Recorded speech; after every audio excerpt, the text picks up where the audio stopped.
አሁን ሁሉም ሰው ክርስቶስን መምሰል ይፈልጋል። አርብን ግን ቢዘለው ደስ ይላል። ሁላችንም አርብን ብንዘላት ደስ ይለናል። በጣም ብዙ ሰው ራሱን ኮምፔር እያደረገ ነው። በጣም ብዙ ወጣት የሚጨነቀው የሌላውን ሰው ህይወት እያዩ ብዙ ወጣቶች አይ ቲንክ በጣም እየተፈተኑ ያሉት ሲስተሙን መከተል አለብኝ፣ ይሄ ነው የህይወት ሰክሰስ ማለት ይሄ ነው፣ ስኬት ማለት ይሄ ነው ብሎ ስላሰቡ ቤተክርስቲያን ውጭ ያለ ህይወት ለምደሽ ከቤተክርስቲያን የወጣሽበት ምክንያት ደግሞ ይሄ ሲስተሙ ነው። ሲስተሙን ደግሞ ሲተፋሽ በጣም መሰበር አለው። አሁን የሚመስል ነገር ሁሉ በምታስቡት ልክ ግዙፍ አይደለም። የእምነት ትርጓሜ ራሱ ነገራችን ላይ ሳይደረግልሽ እንደተደረገልሽ ሆኖ ደስ መስል መጽሐፍ ቅዱስ እምነት ማለት እሱ እግዚአብሔር ሁል ጊዜ ትክክል ነው፣ እግዚአብሔር ሁሌ ለእኔ መልካም ነው ብሎ እንደሚያስብ ሰው ህይወቱ የረጋለት ሰው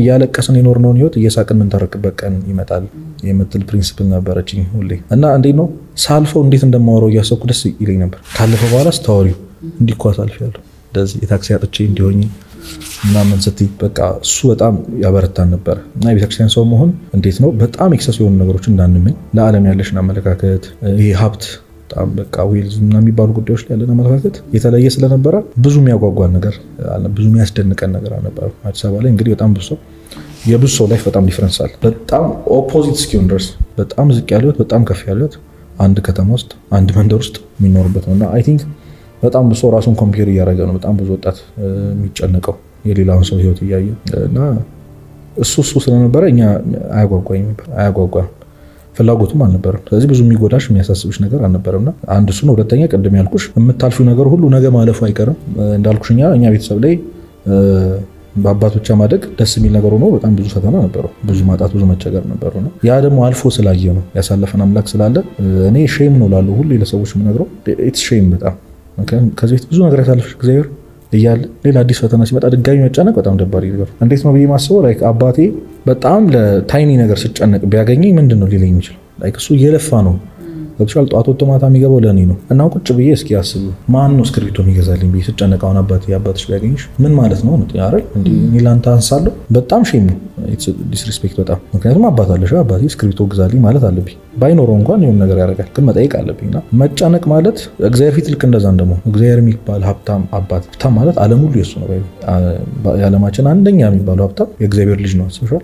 እሱ ራሱ የእግዚአብሔር ነው እና እንደዛ አይነት ባለጸጋ ሀብታም አባት እያለሽ እግዚአብሔር የሚባል አለሽ ለምንድን ነው የምትጨነቂው? ከፈለገ ይሰጥሻል፣ ማያስፈልግሽ ከሆነ ደግሞ ይከለክልሻል። እና ሁሌ የምለው ምንድነው የሚያማሩ ወጣቶች ሳገኝ ረኔ ምናምን ሰዎች ታው ነገ አልፎ እግዚአብሔርን ለማመስገን አንገት አይኖርህም ቀና ማለት ለምን አስበሻል? አትወደኝ ምናምን ብለሽ በጊዜው ሲያደርግልሽ ማለት ከዛ ቴንኪው ለማለት እንኳን አቅም ተቻለሽ። እግዚአብሔር ሼም የሚያስይዝ አምላክ ነው። በቃ አድርጎልሽ የሚያሳፍርሽ አምላክ።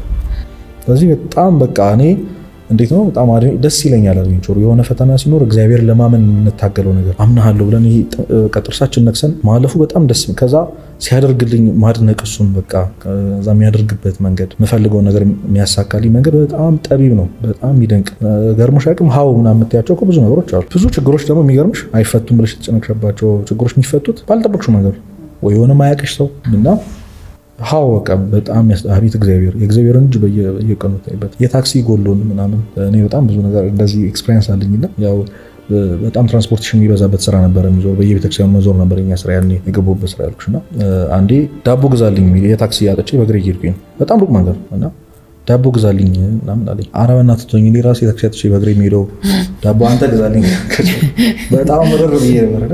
መጥቶ 20 ብር ሰጠኝ። አስቢ እንግዲህ መጥቶ መጠየቁ እኔ እንደዛ ማለት ምናምን አጋጣሚ አይደለም። አሁን እቺ በጣም ትንሿ ናት ብልሽ በጣም ብዙ የሚደናንቁ ነገሮች አሉ። ሆቴሌ ደግሞ መስማ የእግዚአብሔር እጅ በጣም ነው የማየውና ሁሉም ሰው ላይ አለ እንደዛ። ግን እሷን ለምን አጠንክሮ እንደማያምንበት አይገባኝ። ሁላችንም ወደ ኋላ ዞር ብትይ አሁን እንዴት ነው የሆነ ጊዜ ኮምፔር የማደርገው እንዴት ነው የሆነ ጽሁፍ ጽፌ ትዝ ይለኛል ያልፋል የሚለውን ቃል አንደርስታንድ ማድረግ ያለብን አሁን ያልፋል በጣም በየዘፈኑ መዝሙሩ ሁሉም ቦታ ላይ ያልፋል አለ። ልጅ እያለሽ አሁን እኛ አባታችን ሊገርፈን ከሆነ የነበረው ጭንቀት አለ። እንዴት ነው ቤት አምሽተንና በቃ ገደለኝ ብለሽ የምትይዥበት ፓርት አለ። በአለቀልኝ በቃ ከቤት ውጭ ማድራት ሲም ወይ አምሽተሽ ነው ወይ ጥፋት አጥተሽ ነው በቃ እናቴ ገደለችኝ ምናምን ብለሽ ችግር የለውም ምናምን ሲሉሽ ወይ ዝም ሲሉሽ ያለው ሪሊፊዮን ድንግጥ የምትይው ነገር አለ አይደል? ከዛ ደግሞ ልጅ እያለሽ ወይ ጨዋታ ስንጫወት ምናምን ባልመሸ እያለሽ የምትጫወቹ ጨዋታ እንዳያልቅ የምትመኝ ከዛ መቶ ንጉ ቤት ትባያለሽ ወይ ደውልሻል ወይ ነገር እሱም ያልፋል ነው እና ያ ራሱ መማሪያ ነበረ። እናቴ ትቀጣኛለች፣ ትሰድበኛለች፣ ትቆነጠኛለች ብለሽ አስበሽ ምንም ሳይፈጠር ማለፉ ራሱ ለዚህ ለህይወታችን አሁን ሲሪየስ ለሚያጋጥሙ ነገሮች ምስክር ነበር። ከዛ እኮ ካደግሽም በኋላ ብዙ ያሰጡሽ ነገር አለ። እኔ እያንዳንዷ ነገር ምስክር ናት። አሁን በዚህ ከታመንኩልህ ነገ በትልቁ እታመንልሃለሁ እያለ ነው እግዚአብሔር። ይደንቀኛል። በቃ አሁን ከቅዱሳን ጋር ለምሳሌ አንዴ አርቲስት ቲቪ ላይ መሰለኝ ያነሳሁት እመቤታችንን በጣም የምትወዳት ጓደኛ አለች። በጣም የምትወዳት ስልሽ ላይክ እንደ ቤስት ፍሬንድ ናቸው ከቅዱሳን ጋር በዛ ልክ ቅርብ የሆኑ ሰዎች አሉ የሚያስቀኑ እና እንዴት ነው መጀመሪያ ኮኔክትድ የሆንሹ ምናምን ስላት 5ኛ ክፍል የረባሽ ተማሪ ምናምን ተብሎ ተሰልፈናለች ልንገረፍ ማለት አስተማሪው በቃ እጃቸውን እየቀጣ ነው የሚያስገባቸው። እሷ መጨረሻ ነበረች እና ተሳልኩኛለች እመቤቴ ይህንን ካወጣሽ ምናምን ብዬ 5ኛ ክፍል ማለት በጣም ዛነዘ እና 10 እንዲገርፉ መጨረሻ ላይ ግቢ ያለኛለች እውነት ነው። አዎ ታምር ነው። በቃ ለእሷ እኮ ነው። አዎ በጣም ለእሷ አጋጣሚ ረስቶት ምናምን ልትችያለች። በቃ ቢጠየቅ እንኳን ምክንያት አይኖረውም ለምን እንዳደረገው ነገራችን። ከዛ በኋላ እንግዲህ አሁን ከእሷ ምንም ነገር ከመብራን ጋር ታልፋለች ሴት ገብቶሻል። ምንም ችግሯን የትኛውም አሁን አድጋ እንኳን ለምትጋፈጣቸው ትላልቅ ችግሮች እሷ ነው የምታስቀድመው። መቼ ነው ይሄ እምነት ቢውልድ የተደረገው ካልሽኝ ሕፃን እያለች አጋጣሚ በማይመስል መልኩ የተደረገላት ነገር። ስለዚህ በቃ ያንን እኛ በጣም በልጅነታችን ጨብጠን ስለሆነ ያለፍነው እዚህ እንኳን የገጠሙን ነገሮች ደግሞ ከእግዚአብሔር ጋር ስታልፉ እንዴት ደስ ይላል መሰለሽ። እንዴት ነው እየተቸገረሽ ማመስገን የሚባለው ነገር ጭክን ብለሽ ውስጥሽን አለመስማት በጣም ደስ የሚል ነገር ነው። ሰው በጣም መጽሐፍ ቅዱሳዊ ማስረጃዎች ምናምን ሩቅ ይመስለዋል ከህይወቱ ግን አይደሉም። አሁን ለምሳሌ ስለ መከራ ምናምን ሲወራ ብዙ ሰው ካይሽ ኢዮብ ምናምን ይልሻል አይደል? እባክህ ኢዮብ ምናምን ይልሻል እና እሱ የዛ ዘመን ነው ምናምን ግን አይደለም። እንደዛ አይደለም። ሁሉም ሰው ራሱ መጽሐፍ ቅዱስ ቢፈልገው ያገኘዋል። ግን እንደዛ እንኳን ሩቅ ሆነብን ካለ አሁን እኛ ቅድም እንዳልኩሽ እኛ የመጀመሪያዎቹ ባቾች ነን። 2014 ማለት እንግዲህ የሚሰሙ ሰዎች ካሉን ባች ያውቃሉ። የመጀመሪያው የ4 ዓመት ፈተና የመጣበት ግቢ ገብቶ መፈተን የመጣበት ላይክ 90% 12 የወደቀበት ባቾች ነን እኛ። በጣም በብዙ ፈተና ነው ያለፍነው። ያን የሚያገሬ ልጆችን በደንብ ይረዱኛል የነበረው ፈተና ማለት ነውና አዲስ ነገር ስለመጣ 12 ክፍል አቺቭ ያለ ማድረግ እንትናችን በጣም አነስተኛ ነው። 1% ሆነ ከኛ ትምህርት ቤት ከስንት ሺህ ተማሪ 300 ተማሪ ነው ያለፈው። ያ በጣም ብዙ ተማሪዎችን ዲስኮሬጅ አድርጓል። ከዛ ሪሚዲያል ገባን። ደግሞ ሪሚዲያል ነበር ግቢ ወርቅ ዩኒቨርሲቲ የተማረ ሰው እሱም 90% ወደቀ እና የሆነ አንዳንዴ ሞክረሽ እንኳን እዚያ እንደ ሀገራችን ሁኔታ ሞክረሽ እንኳን እንዴት ነው ከእጅሽ ውጭ ይሆናል ብጎብሽ እንኳን እንትማትበት በጣም ጂኒስ የነበሩ ተማሪዎች ከሁለቱም ሳይሆኑ ቀርተው ያስደንቀኛልና እኛ የነበረው ፖዚቲቭ ነበር። ታውቂያለሽ 12ኛ ክፍል ፈተና ቀርቦ እንኳን ሰንበት ይትን ነበር ላይክ በዋዜማው ቤተክርስቲያን ነበር። በጣም ብዙ ልጅ ይከለከላል ቤተሰብ በጣም ብዙ ተማሪ አይ አሁን ሆልዳን ማድረግ አለብኝ ትምህርት ቤት ትኩረት ማድረግ አለብኝ። የሚገርምሽ ከኛ በታች ነው እነዛ ሰዎች በጣም አዝናለሁ። ይገርመኝ እና እንዴት ነው ከሁለት ባዶ ነው የምትሆኝ ከቤተክርስቲያን ውጭ ያለ ህይወት ለምደሽ ከቤተክርስቲያን ወጣሽበት ምክንያት ደግሞ ይሄ ሲስተም ሆኖ ሲስተሙን ደግሞ ሲተፋሽ በጣም መሰበራለሁ ቤተሰብና ለማኩራት ምናምንና አባታችን እንዳልኩሽ ለትምህርት ከነበረው ቦታ አንጻር የኛ እንደዚህ ነገሮች ተደራርበው አለመሆናችን ያሳዝናል ብለን በጣም ፈርተን ነበር። የነበረው ፍርሃት እሱ በእርግጥም አሳዝኖታል። ግን አሁን ብትጠይቂ በጣም ነው ፕራውድ የሚያደርግ ዋይ ካልሽኝ ላይክ እንደውም ሾርት ከት ሆነልን እግዚአብሔር ነው በሁለታችንም መንገድና ያንን ነው ሁሌም የምለው። አሁን የሚያስጨንቅ የሚመስል ነገር ሁሉ በምታስቡት ልክ ግዙፍ አይደለም።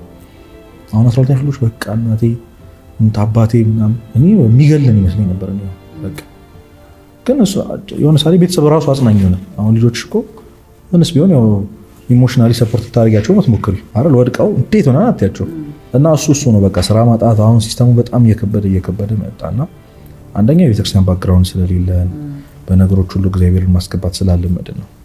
እሱን የማመን ኦፖርቹኒቲ አላገኘንም። ገብቶሻል? አሁን እኛ እያንዳንዱ ጥግ ላይ የእግዚአብሔርን ስም የምንጠራው ይሄ እግዚአብሔር ነው ታያለሽ። ያው ወጣት የማይገናኝ ነገር አታገናኝ ነው ይልሽ ግን ከእግዚአብሔር ጋር የማይገናኝ ነገር የለም። በፍጹም የለም። እያንዳንዱ ጥግ ውስጥ እግዚአብሔርን ማየት ከለመድሽ በጣም በቃ ሚራክለስ ህይወት ነው የምትኖሪው። በጣም የሚያስደንቅሽ ደግሞ እሱን ማመን እንዴት ደስ ይላል መሰለሽ። በዜሮ ማመን የእምነት ተርጓሚ ራሱ ነገራችን ላይ ሳይደረግልሽ እንደተደረገልሽ ሆኖ ደስ መሰኘት ነው ይላል መጽሐፍ ቅዱስ።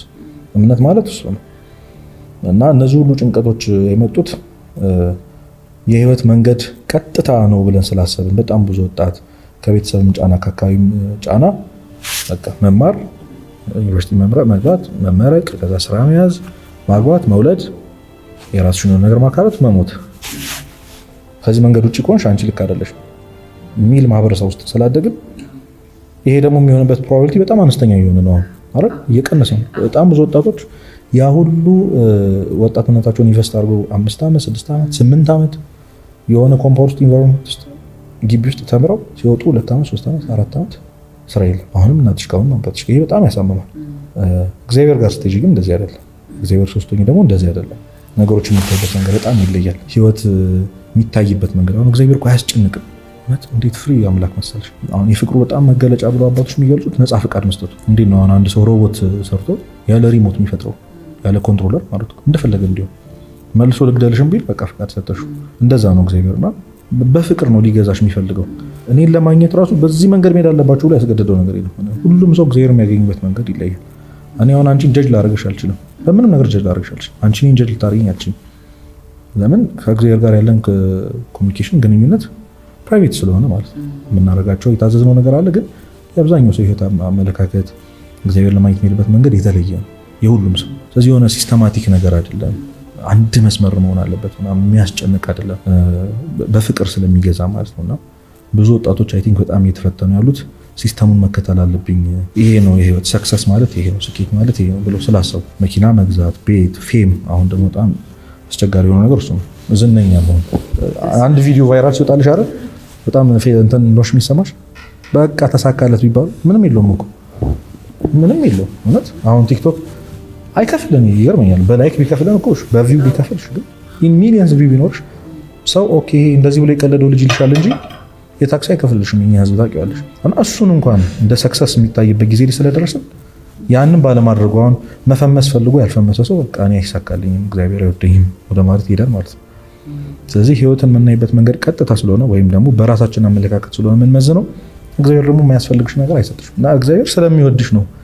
ቢጠቅምሽ ለምን አይሰጥሽም? እስኪ ዝም ብለሽ ለምን? እኔ አሁን አንዳንድ ሰው እግዚአብሔር ፐርሰናል ችግር ያለበት የሚመስላቸው ሰዎች አሉ። ከራሳቸው ከነሱ ነፍሱን የሰጠሽ አምላክ ቁሳዊ ነገር ለምን እንዳያልቅበት ነው አይደል? ለምን አስቢው። አይወደኝም እኔ ለምን አይወደኝም? ምን አድርገዋል? እስከ መስቀል ድረስ ከወደደ ለአንተ ቁሳዊ ነገር እንዳጠፋበት ነው። በቃ የሆነ ምክንያት አለው እግዚአብሔር ሁል ጊዜ ትክክል ነው፣ እግዚአብሔር ሁሌ ለእኔ መልካም ነው ብሎ እንደሚያስብ ሰው ህይወቱ የረጋለት ሰው የለም። በዚህ ዘመን በተለይ ህይወት ቁልፍ አገኘ ብዬ ማሰበው ለመከራ ለፈተና ያለውን አመለካከት ያስተካከለ ሰው ለመሰለሽ አሁን ግሬት ቨርዥን ኦፍ ሰው እዚህ ምድር ላይ ማን ነው ካልሽ ጌታችን መድኃኒታችን ኢየሱስ ክርስቶስ ነው።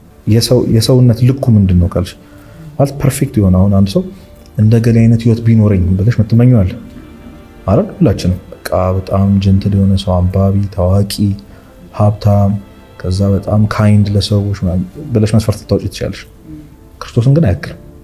እሱ ደግሞ ሰው ሆኖ በምድር ማለት ተወልዶ እንደ ሕፃን ልጅ ተመላልሶ እንደ ሰው ኖሯል። ያ ማለት ምንድነው? ከላይ ሆኖ ከማዘዝ አብነት ለመሆኑ የመጀመሪያው አይደል? ስለዚህ የሰው ልጅ መኖር ያለባችሁ እንደዚህ ነው ብሏል። ቅዱስ ጳውሎስም እኔ ክርስቶስ እንደመሰልኩ እኔን ምሰሉ ብሏል። ማለት የሰው ልጅ ዓላማ መጨረሻው ዓላማ የተፈጠረበት ዓላማ ምንድነው ካልሽኝ እግዚአብሔር መስሎ መኖር ማለት ነው። እሱ ደግሞ እንዴት እግዚአብሔር ይመሰላል አምላክ ምናምን ካልሽኝ እሱ ሰው ሆኖ በቃ እየተመላለሰ ሲደክመው እየተኛ እየበላ እየጠጣ ከኃጢአት በቀር ነው የሚለው ቅዱስ ጳውሎስ። ከኃጢአት በቀር በሁሉ ነገር የሚረዳ አምላክ ነው። ያውቃል፣ ስሜቱ መገፋት ያውቃል። አባቱ በ13 ዓመቱ ነው ያረፈበት ቅዱስ ዮሴፍ ያውቃል። የወላጅ ሞት በጣም መሰደብ ያውቃል፣ መፈተን ያውቃል በኃጢአት እሱም በዲያብሎስ ተፈትኖ ያውቃል። ገብቶሻል? መራብ ያውቃል፣ መጠማት ያውቃል።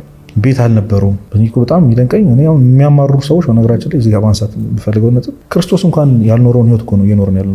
አሁን እኔም አንቺ የምኖረው ህይወት በጣም እመቤታችን ያልኖረችውን ህይወት ሻል ያለ ህይወት ሳንወሻሽ ማለት እንደው ምንም ይሄን የሚሰማ ሰው ቤት አለው ቢያንስ። ገብቶሻል? ቢያንስ የሚቀይረው ልብስ አለ።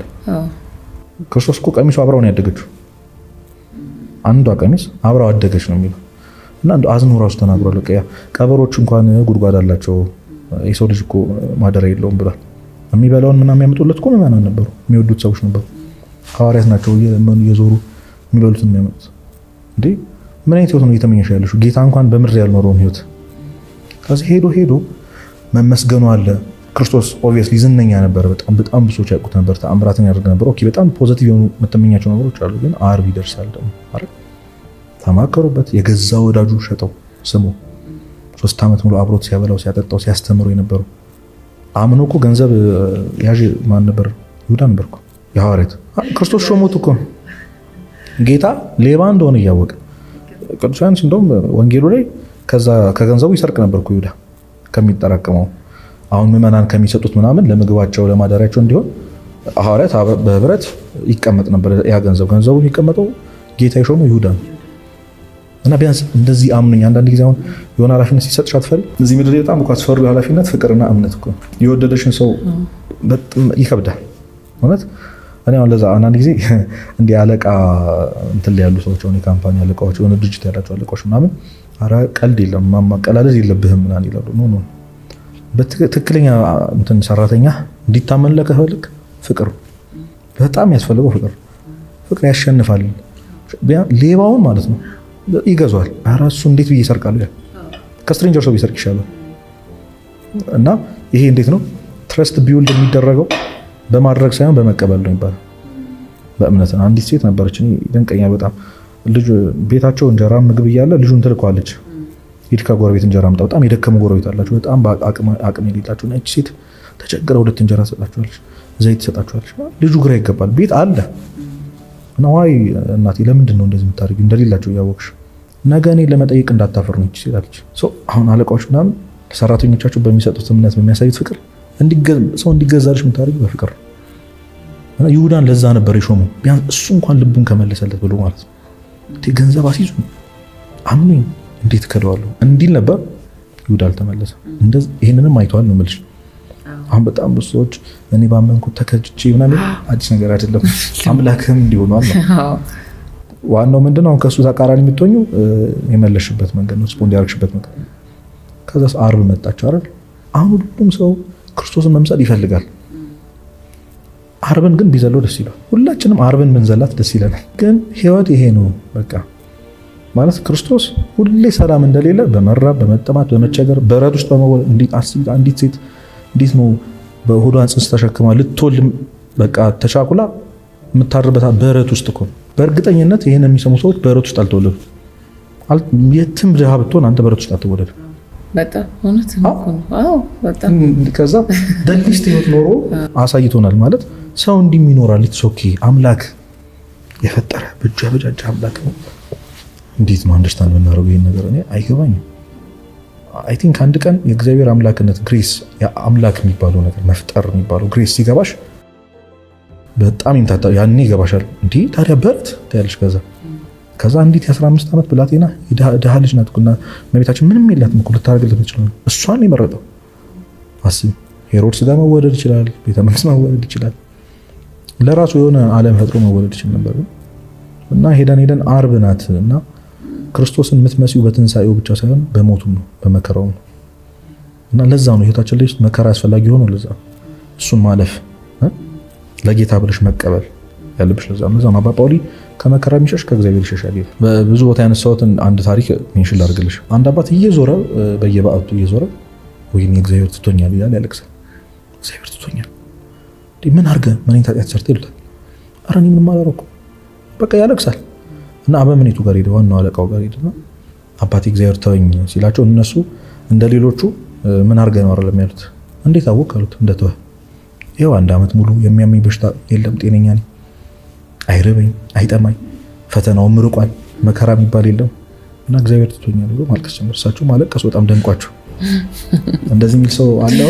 መደንገጥ ያለብሽ ወደሽ ሰላም ሲሆን ምን አድርጌ ነው ማለት ያለብሽ። ወይ በጣም ኃጢአት ሰራሽ ማለት ሜቢ አረረ ማለት በቃ መለስ ማለት ያለብሽ የሆነ ፈተና ለክርስቶስ ብለሽ ልታረግ የምትችይው ነገር ብቸኛው እሱ ነው። ልታልፍ የምትችይው ነገር አንተ እንደታመምከው፣ አንተ እንደተከዳው፣ አንተ የምትወዳቸው ራስን ሳክሪፋይስ ያደረግላቸው ሰዎች እንደከዱ። ለዛ እኮ ምን አለ እሱ ስለኔ ሲያሳድዷችሁ፣ በሐሰት ሲመሰክሩባችሁ፣ ሲጠሏችሁ ብፁዓን ናችሁ አለ፣ ደስ ይበላችሁ ብሏል። የማቴዎስ ወንጌል ምዕራፍ 5 ላይ ከእናንተ በፊት የነበሩት ነቢያትን እንደዚህ አድርገውባቸው ነበር ይላል።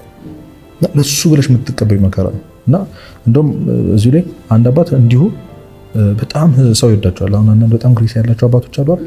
ምዕመናን ሁሉ የሚወዳቸው ምግብ የሚያመጡላቸው ስጦታ የሚያመጡላቸው በጣም ድንቅ አባት፣ ምንም አይቸገሩ። አንድ ቀን ጠፋ እሱ ፍቅር ጠፋ፣ ጸጥ አሉ። አንድ አላማረሩ፣ ምንም አላሉ። እየራባቸው ለምን ለምደዋላ በቃ ከውጭ የሚመጣው ምግቡ ግን በቃ ጸጥ አሉ። እዛ ትንሽ ቀን ብቻ ቆየ።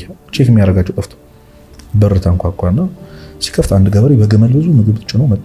አለቀሱ። አባቴ ደስ ሊሎት ነበርኩ የሚገባው ሳይ ጌታ ሆይ አሉ፣ ስለ አንተ በቃ መቀበል የምችለው መከራችን ብቻ ነው፣ አቅም የለኝም ማለት ነው። በቃ ማለት ተስፋ ቆርጠብኝ ነው ምግብ ያመጣልኝ። እንደዚህ የሚረዳ ሰው ምን የሚሆን ይመስልሻል? አሁን ይሄ አመለካከት ቢኖርሽ ኦብቪየስሊ ዓለም ሁሉ ደስተኛ ሆነ ማለት እኮ ነው። ይሄ ቢገባው ሁሌም ለመከራ ለፈተና ያለሽ አመለካከት እሱ እኮ አሞታል እኮ ግን በፍቅር ነው ያደረገው። ለዛውም ያደረጉበትን ሰዎች የሚያደርጉትን አቁምና ይቅር በሉ። ምን አይነት ፍቅር ነው? ምንድን ነው ይሄ? ጭንካሩ ከእጁ ሳይወጣ ህመሙ እዛው እያለ ሳይደርቅለት ሂል ሳያደርግ እኮ በሰዎች እንኳን የሚመጣ ነገር አይደለም። እንደዚህ በህይወት የሚመጣ ፈተና አይደለም መቸገር ምናምን ታዩ ጌታነት መስይባል ነገር ነው። እንኳን ውስጥ ተገርፈሽ እርቃንሽን ተሰቅለሽ እንኳን ይኖራል። የትኛው መጽሐፍ ቅዱስ ላይ ያለ ሰው የትኛውም ቅዱስ አንድ ብትጠሪልኝ በሰላም ያለፈ የለም። መከራን ችግር ያልተቀበለ የለም። ሰይጣን አብሮሽ ካልሆነ በስተቀር